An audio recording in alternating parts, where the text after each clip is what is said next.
acusarle. Entonces dijo al hombre que tenía la mano seca: levántate y ponte en medio. Y les dijo: ¿es lícito en los días de reposo hacer bien o hacer mal? ¿Salvar la vida o quitarla? Pero ellos callaban. Entonces, mirándolos alrededor con enojo, entristecido por la causa de sus corazones, dijo al hombre: extiende tu mano. Y él la extendía, y la mano le fue restaurada, sana. Y salidos los fariseos, tomaron consejo con los herodianos contra él para destruirle. Inclina tu rostro, Padre. Te pedimos que nos hables a tiempo y fuera de tiempo, que tu palabra de fruto al 30, al 60 y al 100 por uno. Y que sobre todo, Señor, esta palabra venga a redarguirnos en el transcurso de esta semana, Padre, en el nombre de Jesús. Amén. Pueden tomar su asiento. Marcos, hablando sobre Marcos es muy interesante, correcto. Hemos hablado en todo el transcurso, la introducción de los libros de Marcos. Tanto Mateo, Marcos y Lucas se le conoce como los libros sinópticos. Que la palabra sinóptico viene de la palabra signosis, que significa ver en conjunto, correcto. Ver los tres en conjunto. La tradición dice que Marcos fue uno de los primeros libros que se escribieron del Evangelio, correcto. No porque Pablo escribió el primer libro del Nuevo Testamento. ¿Está conmigo? Ahora bien, si algo me fascina de Marcos es que Marcos tiene una exquisitez para escribir. O sea que Marcos es el tipo de persona que no va a dar la vuelta para decirte algo. Marcos no va a ir a dar la vuelta, correcto. Marcos va a ir al punto y te va a decir las cosas al punto. Ese es Marcos. Y Marcos dice que estaba Jesús otra vez, entró a la sinagoga. Recordemos que en el contexto, mi esposa predicó el viernes sobre Marcos capítulo 2, pero en este contexto Jesús estaba otra vez en la sinagoga y está el famoso Shabbat. Y este problema es muy interesante. Uno de los escenarios que podemos ver acá es: Jesús entra en la sinagoga, lugar de enseñanza, culto. Allí estaba un hombre con una mano seca, inútil, símbolo de la incapacidad, marginación social y laboral. Y esto me llama mucho la atención, porque fíjate que a través de la Biblia, los peores opositores a Cristo no han sido los pecadores, han sido los religiosos. Eso me llama mucho la atención a mí, porque se supone que los religiosos eran el grupo que tenía que llevar a la gente a Cristo, pero en este caso los religiosos eran los peores enemigos de Cristo. Fíjate qué interesante, ¿no? Que en la misma iglesia, en la misma comunidad, estaban los peores enemigos de Cristo. ¿Te has preguntado si acaso tú eres uno de los enemigos de Cristo? Ahora bien, los opositores, los fariseos, acechaban a Jesús no para aprender, sino para atraparlo. Estaban más preocupados por defender su interpretación del sábado que por la necesidad del hombre. Y es que, hermano, no hay nada más difícil, más duro, que mirar a un religioso que le interesen más las normas de la iglesia que la propia alma de la persona. La confrontación, Jesús expone la hipocresía de ellos con una pregunta sencilla: ¿es lícito hacer el bien o hacer el mal el día sábado? Algo que me gusta de este panorama de Marcos es que plasma cierta característica de Jesús, plasma el enojo de Jesús contra ellos, la indignación santa contra la hipocresía, tristeza, dolor profundo por la dureza de los corazones. Jesús no está enojado contra las personas en sí, sino contra su obstinación a resistir la verdad. Qué lamentable, ¿no? El milagro, Jesús ordena al hombre a extender la mano, y me llama mucho la atención, porque Jesús le dice al hombre: hey, ponte en medio, porque te voy a usar para algo, para exponer la hipocresía. Lo cierto es que Jesús, en este contexto en el cual estamos, no solamente mira la dureza del corazón, sino que Jesús va más allá. Jesús hace un milagro de compasión. Por eso Alexandro Pronsato dice la famosa palabra: puede más la religión que la compasión. Porque muchas veces lo que puede más es mi ego, muchas veces lo que puede más es lo que yo pienso, que la misma alma que está ahí, ¿correcto? La pregunta es: ¿por qué tú confrontas a la persona? está mal o porque quiere restaurarle. No sé si lo digo. Pero muchas de las cosas nosotros confrontamos a la persona porque yo sé que está mal, porque va por mal camino, por tantas cosas, por defender mi ego, por saber que tengo autoridad. Pero ¿de qué sirve todo eso? Uno confronta a la persona no porque realmente esa persona vaya mal, sino porque hay una alma por la cual salvar, ¿correcto? ¿Qué dice el apóstol? El que salva una alma, ¿correcto? Hay un galardón. Pero muchas veces lo que menos nos interesa, ¿qué es? El alma. Déjame plasmarlo de esta forma. Jesús marca la historia sobre el samaritano y aquel hombre que estaba mal y los religiosos, ¿se acuerdan? Y dice que lo miraban de lejos y decían, está enfermo, ha sido golpeado por los ladrones, ha sido ¿qué? Lastimado, pero ¿qué hacían ellos? Lo miraban de lejos y no se acercaban. Pero esto me llama mucho la atención porque había uno que sí realmente se acercó para mirar sus heridas. Y hermano, y eso es fascinante de Cristo, porque Cristo no solamente miraba al pecador de lejos, sino que ¿qué? Comía con ellos. Se acercaba a las personas necesitadas. No importa qué tan mal olía, no importa qué tanto riqueza podían tener en la conversación, Jesús se acercaba a ellos para convivir y romper esas barreras. Como liderazgo muchas veces decimos, pastores, que la gente no me sigue. Déjame olerte a ver si hueles a oveja. Porque muchas veces queremos tener éxito en el ministerio, pero no queremos acercarnos a las personas. Muchas veces queremos que la gente nos siga cuando no nos hemos ganado el cariño de la gente. La gente no te va a seguir solamente porque eres líder, la gente te va a seguir porque eres empático a sus necesidades. El éxito, hermano, desde un buen cristiano es ser bien humano, ser muy compasivo con las personas. Algo que realmente muchas veces no hacemos, ¿correcto? Un ejemplo muy claro es David, ¿correcto? David estaba siendo perseguido, David, muchos lo tenían como loco en la cueva de Adulam, que significa su presa. Pero ¿qué hizo David? A pesar de todos los problemas que tenía, David levantó un grupo de liderazgo, porque el líder va más allá de las adversidades. Ayer le hablaba con Felipe y me dijo una palabra que me impactó mucho. Me dice, el problema del liderazgo hoy en día, y me dijo esta palabra textuales, es que tiene gasolina para los 6 meses, 3 meses, y ahí para allá como que se les va la fuerza. Me dice, ¿te ha pasado eso a ti? Y le digo, ¿qué no me ha pasado? Y me dice, Edwin, déjame darte algo que te va a servir. De los primeros 3 a los 6 meses es donde está su fuerza, dándole con todo. Pero de los 6 meses para allá es donde comienza el liderazgo a formarse, a depender de Dios, a depender más allá de su fuerza, a depender más allá de su capacidad, porque ya se le acabó la creatividad, ya se le acabó todo. Ahora es el momento de la formación. Y es ahí donde nosotros muchas veces no queremos llegar a la etapa de la formación. Cuando miramos el desierto de soledad, decimos, bueno, Señor, ¿qué está pasando? Está duro, ¿no? Es que Dios dice, hey, es que es el momento de formación en tu vida, ¿correcto? Porque si las cosas fueran como todo el jardín, todos fuéramos líderes, todos fuéramos buenos. Pero no, la realidad de la vida del Evangelio es que para el liderazgo no se le espera nada bueno, se le esperan momentos de tormenta, momentos de lucha, momentos de adversidad, momentos de crítica, momentos de halago, momentos de llanto, momentos de soledad. Pero Dios dice, pero yo estoy ahí contigo, ¿correcto? Ahora bien,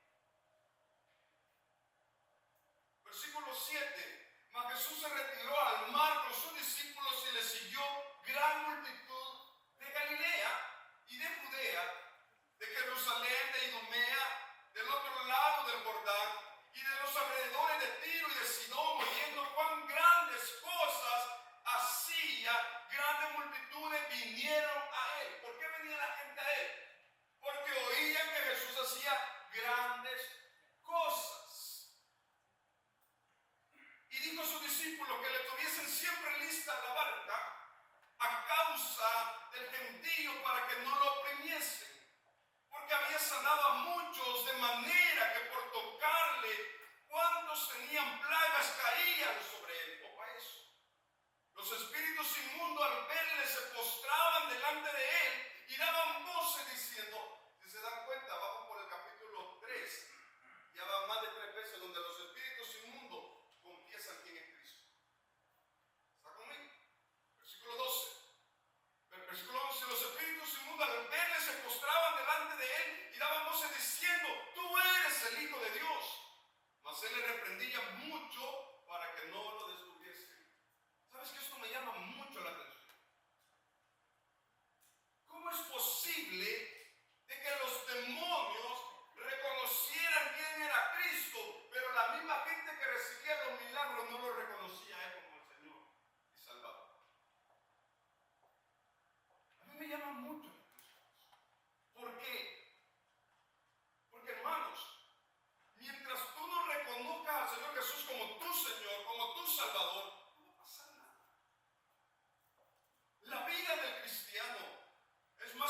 confesión es una praxis diaria.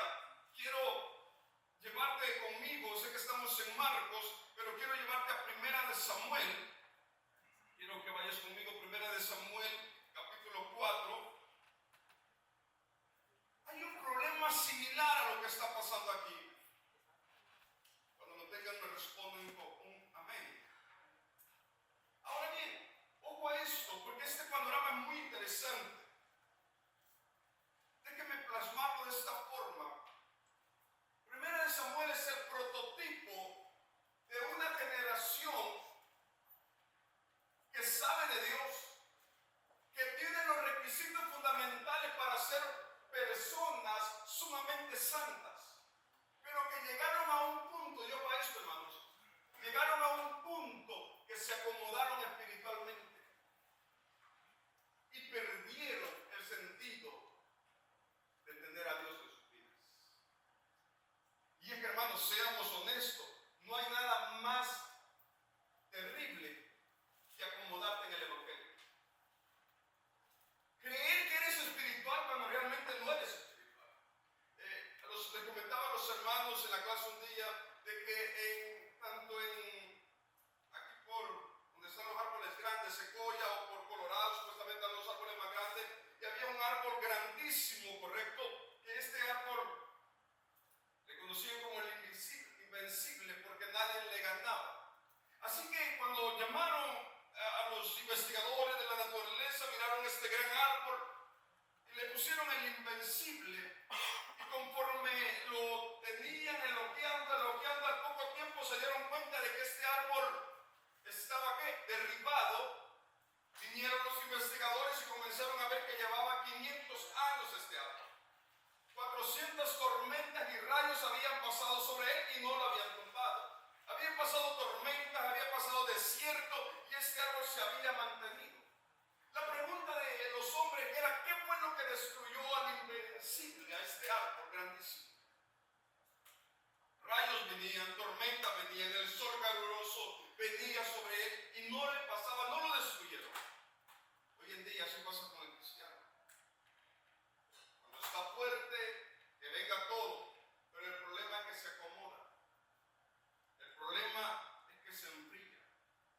Pierde el sentido del cristianismo, pierde el sentido de la salvación, ya no se preocupa por su vida, ya no se preocupa por guardarse en santidad, porque ya se siente invencible.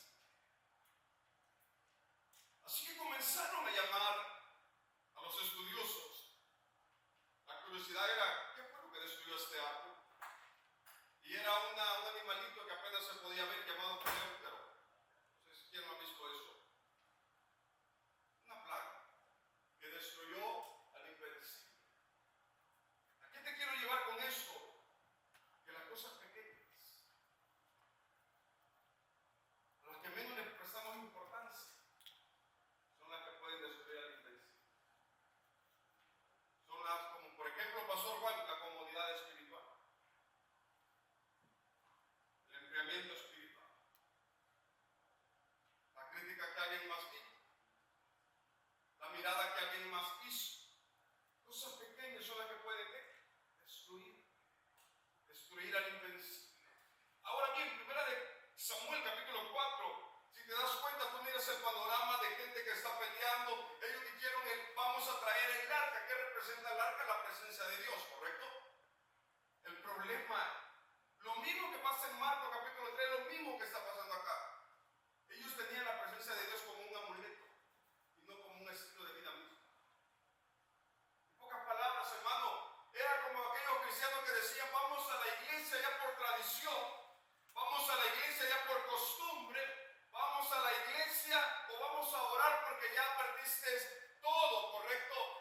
Hermano, muchas veces nuestra devoción con Dios se vuelve más como una tradición y no como un deleite. Déjame lo digo una vez más para poder comprenderlo, porque eso es muy importante. Muchas veces la vigilia, los ayunos, las oraciones se vuelven más como una penitencia y no como un deleite. ¿Quién agarró eso? La vida espiritual tiene que ser un deleite con Dios. Pastor, vamos a hacer un sacrificio, pero yo creo que al pensar que estás con Dios, al pensar que estás en ese momento con Dios, un tiempo dedicado para Dios, yo creo que deja de ser sacrificio porque estás con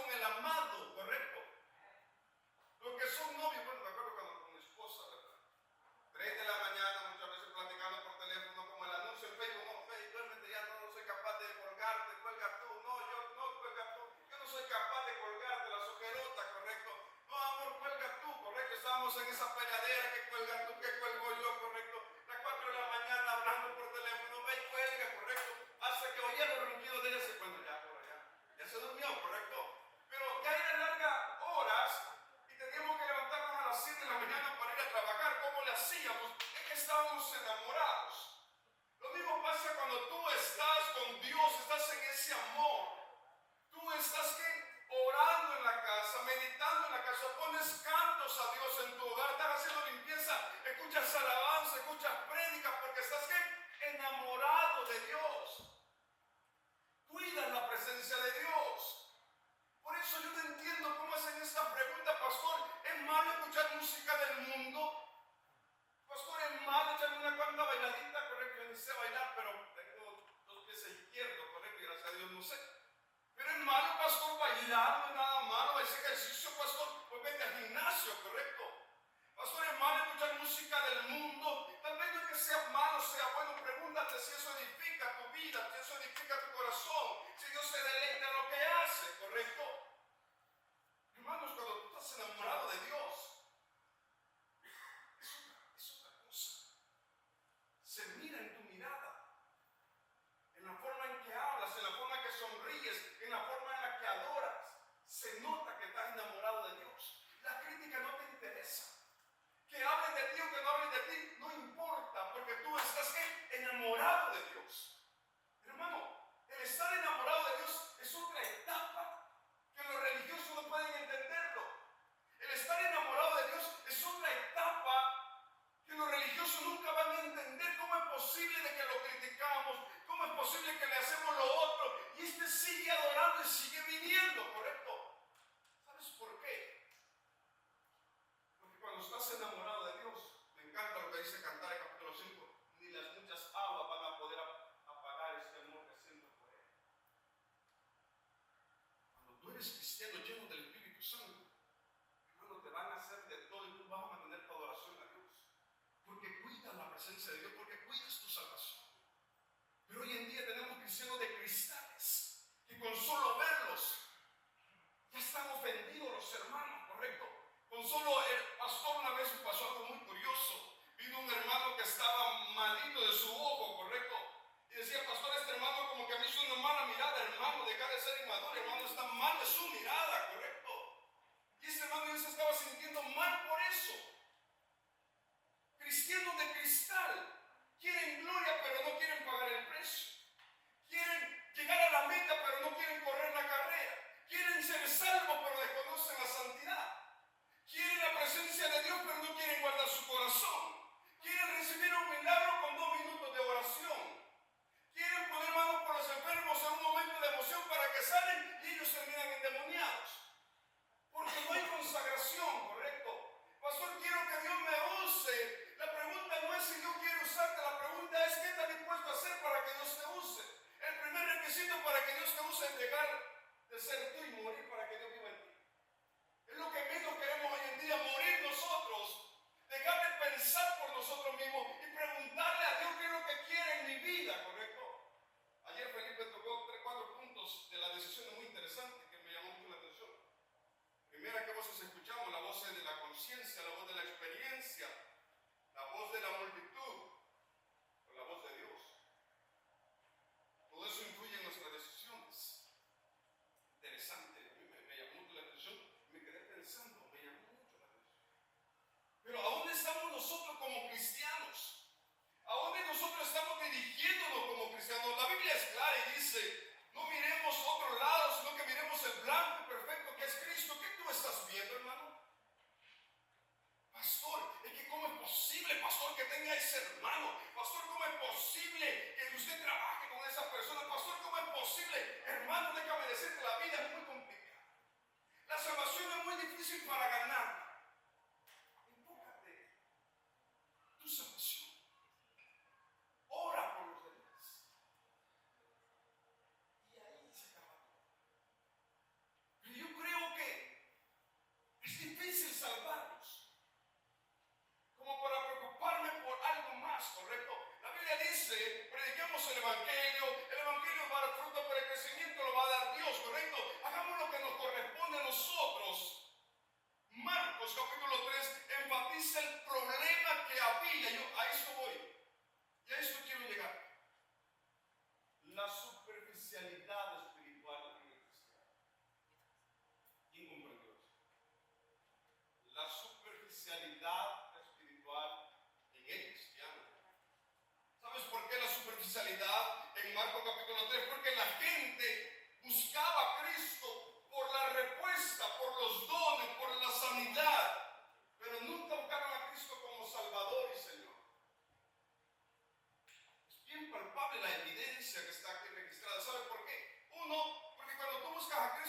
Señor y Salvador, primer punto, no tienes disciplina espiritual.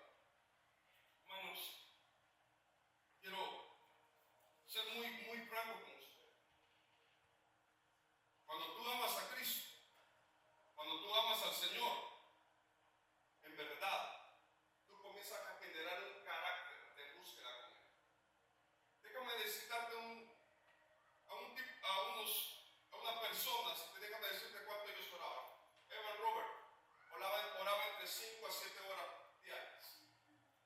Él arrancaba acá todos los días, arrancaba una hoja de la Biblia, él era minero, la ponía en la mina, en la pared, y comenzaba a aprenderse la Biblia de memoria.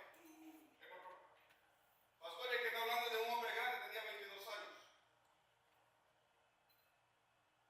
El Señor Jesús, de los 30 años, pero que hagamos una mención, a los 12 años ya se sabía el Torá.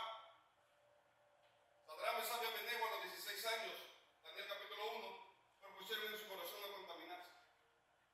¿Qué te está impidiendo? ¿Qué nos está impidiendo a nosotros pagar el precio por realmente tener una vida de consagración y de santidad a Dios? Hermanos, esto es preocupante, porque el venir a la iglesia a diario y no generar cambios es preocupante. El venir a la iglesia y no tener fundamentos en mi vida es preocupante. ¿Sabes? Uno de los problemas grandes donde Satanás está tomando ventaja es no estar serio en la iglesia. No venir a la iglesia, venir cuando se te da la gana y no venir por compromiso. Pastores, que yo adoro en mi casa, correcto, y Dios está en todo lugar, pastor. Ahí sí me salen espirituales, el problema es que no saben la Biblia, porque Hebreos capítulo 10 dice que no dejemos de congregarnos como algunos tienen por pastor, pero eso lo está diciendo una tradición judía, te aseguro que no. Está diciendo a cristianos, no dejemos de congregarnos como algunos tienen por costumbre. O sea que en pocas palabras, para buscar una excusa para no congregarme y no hacer las cosas bien, somos buenos. La Biblia, hermanos, en Marcos enfatiza que el problema que Marcos está plasmando es un problema tan grande donde la gente buscaba a Cristo por los dones, por las sanidades, pero no lo buscaba como Señor y Salvador. ¿Tú por qué buscas a Cristo? Realmente, ¿quién es Cristo para ti? ¿Quién es Cristo? En verdad, he hecho esta pregunta mucho, pero ¿quién es Cristo en tu vida? ¿Cristo se ha vuelto todo para ti? ¿Y quién es todo? ¿Para quién es todo Cristo? Levante su mano con toda confianza y dígalo, Cristo es todo para mí. Vamos a ver, déjenme dar una lista de problemas que lo van a evidenciar que en verdad Cristo es todo para ti. A la crítica, ¿cómo tú respondes? A lo tenso de las circunstancias, ¿cómo tú respondes? Al desánimo, ¿cómo tú respondes? Si Cristo es todo para ti, ¿por qué el pastor tiene que ir a motivarte? Cuando Cristo se convierte todo en tu vida, tú terminas motivando al pastor. Cuando en verdad Cristo es todo para ti, hermano, tú vas a pasar por momentos difíciles, por adversidades difíciles, pero cuando el cristiano no tiene cimientos en su vida y todavía es un baby espiritual, todavía las cosas pequeñas lo tumban, ¿sí o no? Seamos honestos. Las cosas pequeñas, hermano, sigamos adelante, pero ¿por qué este pastor, por qué tiene que esperar una motivación cuando Cristo es todo para tu vida, hermano? Por eso la gente dice, no, cuando venga la gran tribulación, en verdad yo no me voy a dejar sellar. Si aquí una crítica, si acá el desánimo te hace tirar la toalla, ahora cuando me des el hacha ahí en tu cuello, no me digas que no va a. Si aquí lo que pasa en cristianos hoy en día, lo que pasamos realmente los cristianos hoy en día en este tiempo, no es nada, y aún así vivimos una vida espiritual mediocre. Ahora imagínate que en verdad tuviéramos el hacha en nuestro cuello, así como somos de espirituales, ¿creen que aguantaríamos? No aguantaríamos. ¿Sabes? La iglesia de un amigo salvadoreño que es de misionero en Arabia, ¿sabes cuánto tiempo va la iglesia? ¿Cuánto tiempo tarda caminando para llegar a su iglesia? 4 horas. Para llegar a su iglesia. Él es el pastor. Tiene 5 miembros. Por 5 miembros, él va por arena, desierto, no como el desierto de Arizona que hay agua, de todo, correcto. Hasta pipí de vaca, cualquier cosa, correcto. Y no le hagan iu porque extranjeros somos, dijo aquel.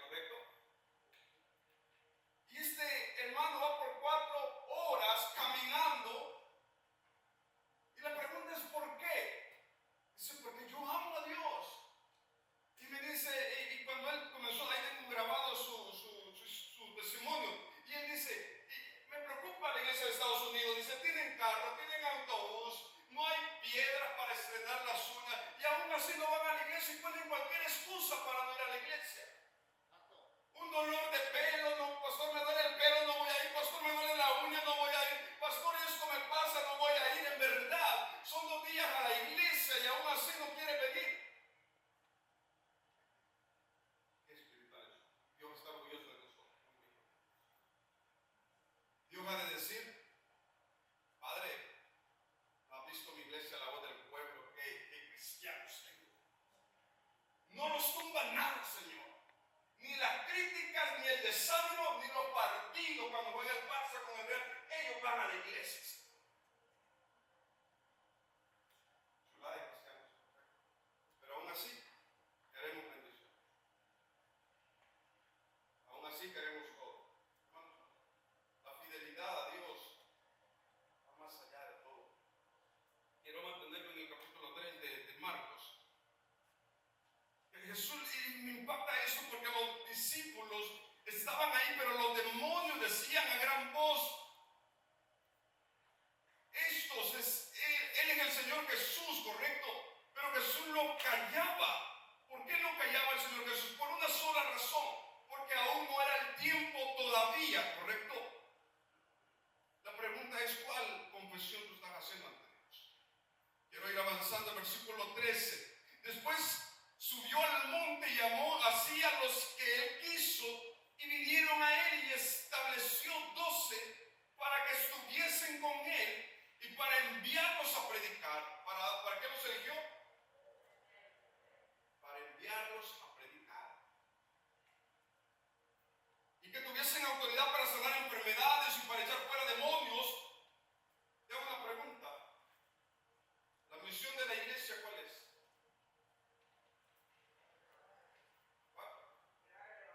¿Cuál es la prioridad de la iglesia?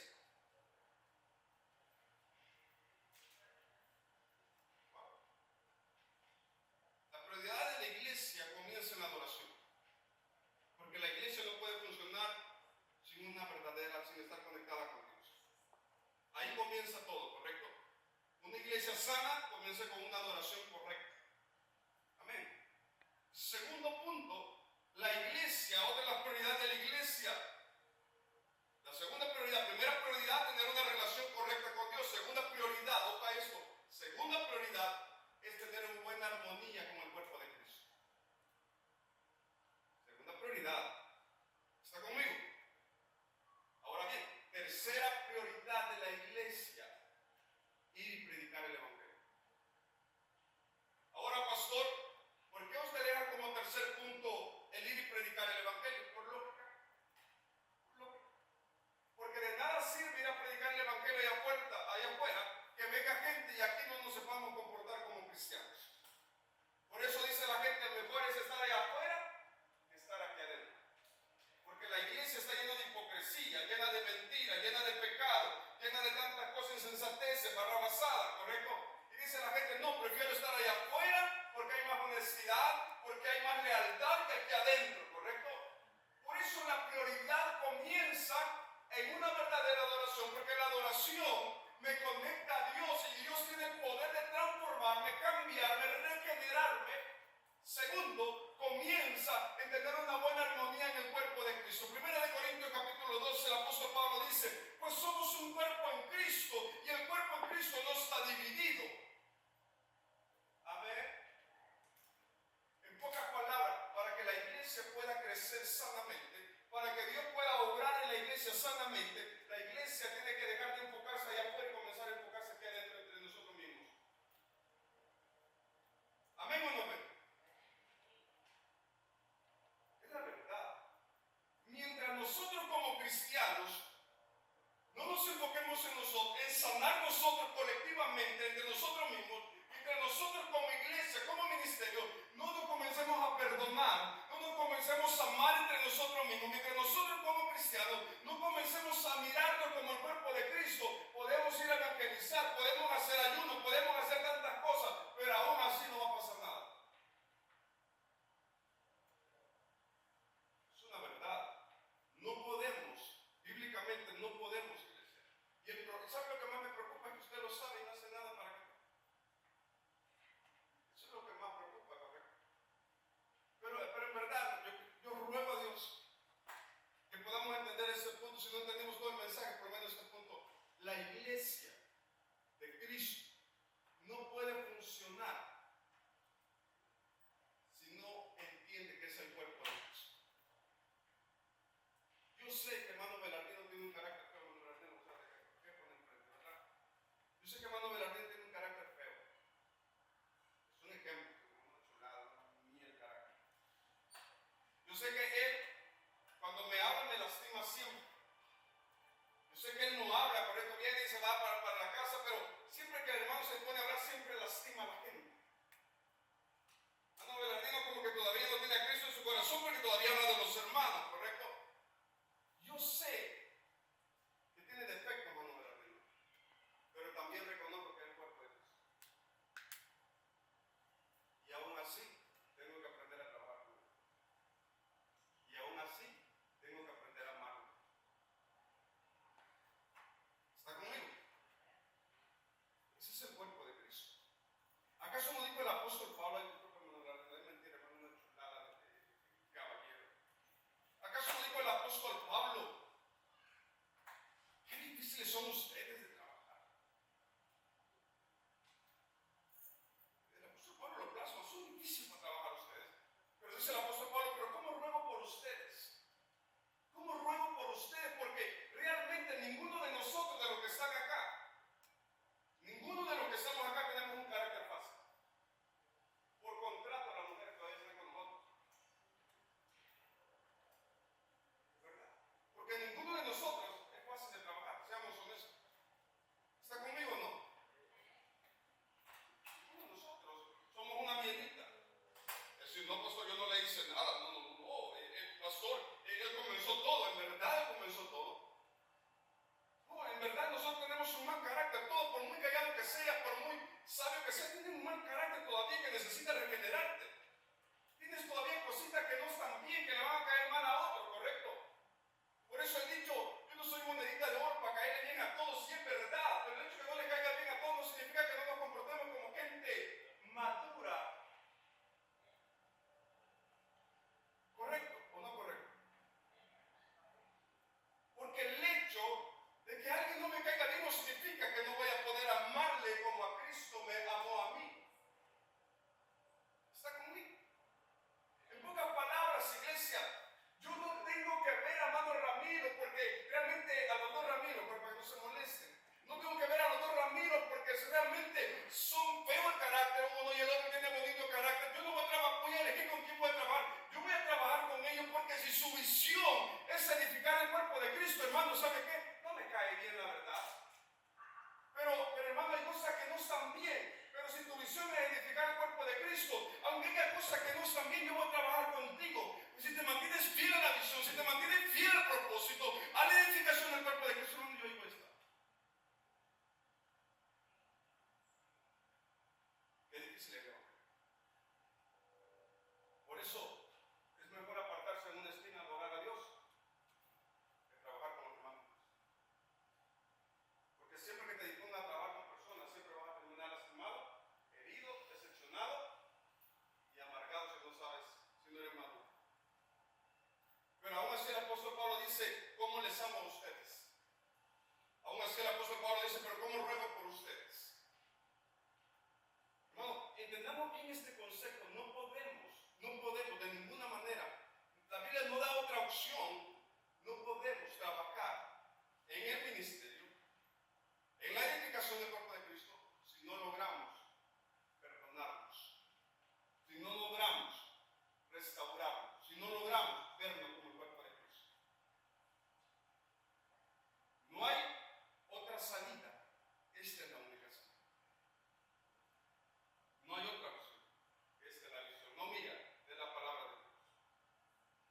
Ahora bien, pastor, ¿por qué dice todo eso? Porque Marcos capítulo 3 está hablando cuando Jesús elige a los apóstoles. ¿Quiénes admiran a los apóstoles? Sean honestos, yo soy uno de ellos. ¿Solo yo los admiro? ¿O también más que nada? Los admiro por muchas razones. Una, porque estuvieron 3 años con el Señor Jesús. Wow. 3 años con el Señor Jesús. Comer en su mesa. Escuchar los regaños. Una que otra risada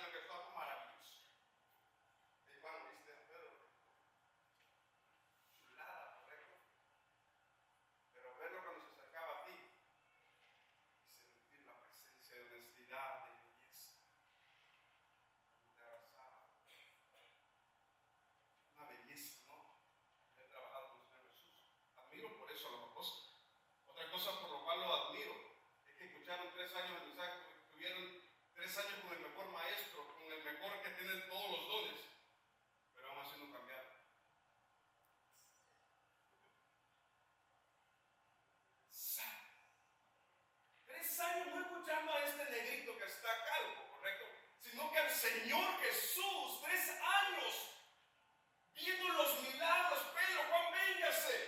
Talita cumi, a ti te digo, levántate y anda. ¡Wow!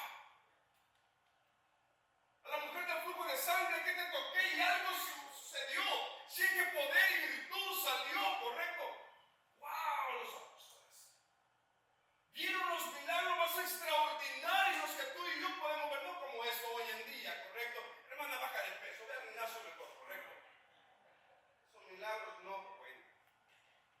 Sino que milagros verídicos que antes de Dios sanar el cuerpo, sanó el alma. Hoy se sana el cuerpo, pero no se sana el alma con los milagros. Milagros chafas, correcto. Porque la necesidad de Dios no es sanarte el cuerpo, es sanarte el alma primero. Amén. Ahora bien, mirando esto poderoso, los apóstoles, y aún así no cambiaron. Tremendo. ¿Te has preguntado tú por qué? Porque escuchando durante, y hermanos, seamos honestos, no era sábado y domingo que iban a la iglesia, porque eso era la iglesia andando en ellos. 3 años, 7 días a la semana escuchando palabra de Dios. Yes. Pero lo más triste es que no cambiaban. Lo más triste es que Jesús dormía entre Pedro, Mateo y los otros para que el otro no le acuchillara, ¿correcto? Lo más difícil es que en los 3 años Pedro no cambió, que en los 3 años Mateo no haya cambiado, que en los 3 años algunos apóstoles seguían lo mismo, Judas nunca cambió. ¿Qué pasó ahí? ¿Qué pasó ahí? Déjame hacerte más complicada la pregunta teológica. Preguntarle, Señor, yo no entiendo algo.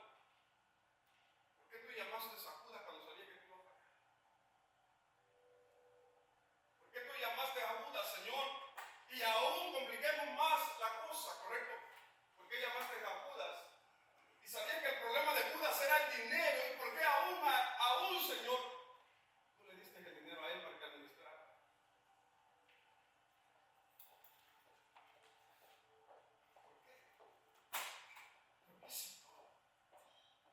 ¿Por qué no le dijiste a gente capacitada?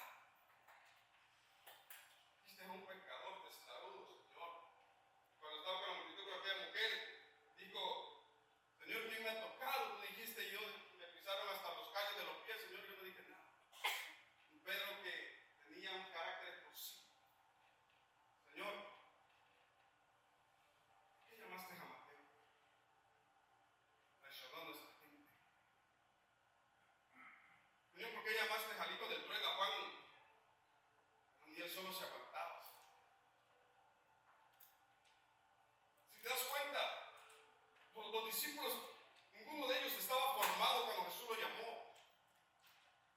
Tenían un carácter que apestaba, que ellos solo se aguantaban. Señor, ¿por qué llamaste a Tomás? Que cuando Pedro estaba caminando por las aguas, correcto, Tomás decía, no está caminando por las aguas.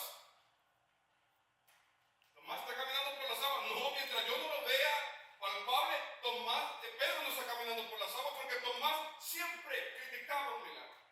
Tomás decía, yo quiero ver primero para poder decir si es un milagro. ¿Por qué llamaste a gente que hasta el último día dudaban de Dios? Esos eran los apóstoles de Dios. Eso era la gente elegida de Dios. Pero ¿sabes algo? Déjame darte una buena noticia. En cada uno de esos apóstoles hay una característica de ellos en nosotros. No te asombres por qué Dios llamó a Pedro. Asómbrate por qué Dios te llamó a ti. ¿Por qué Dios me llamó a ti? No te asombres por qué Dios llamó a Judas. Asómbrate por qué Dios me llamó a mí. ¿Por qué Dios nos llamó a nosotros aún siendo imperfectos? Porque Dios nos llamó a nosotros aún teniendo muchas desvirtudes. Porque Dios aún nos llamó a nosotros. Y saben que lo mejor de todo, la pregunta se hace más pesada. Porque Dios nos sigue llamando. Porque Dios nos sigue hablando. Porque Dios sigue poniendo su mirada en mí. Sabe que yo sigo fallando. Porque Dios me sigue amando. Cuando sabe que yo muchas veces salgo de la iglesia y salgo a pecar. Porque Dios me sigue amando. sabe que muchas veces he rehusado su amor por seguir el pecado. Lo asombroso no es que Dios llamó a los apóstoles, lo asombroso es que Dios nos sigue llamando y llamando a nosotros. Eso es lo asombroso, eso es lo maravilloso para mí. No teniendo cualidades, siendo un tartamudo, no teniendo nada en la vida. Dios dijo, por eso te digo, porque tú no eres nada. Y eso es lo asombroso de Dios. Que sabe por qué tú eres especial, no porque tengas dinero, no porque tengas trabajo, no porque Dios te ama tanto. Eso es lo maravilloso. Así como está tu carácter feo, así como está tu comportamiento feo, así como está el mío, igual así me ama Dios. Déjame decirte algo, que tan grande es el amor de Él, que Él no escatimó su propia vida por amarte y demostrarte. A Él no le importó dejar a su padre. Padre, no hay otra solución, Padre, no hay otra manera. La humanidad está perdida. Pero hijo, te van a bofetear, pero Padre, es el precio del amor. Pero hijo, te van a escupir, pero Padre, no. La humanidad está perdida. No hay otra manera en la cual Él nos ha llamado tanto, de la manera de entregar su vida por nosotros. Asombroso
decir, no te preocupes, no digas nada, porque Dios quiere hablar.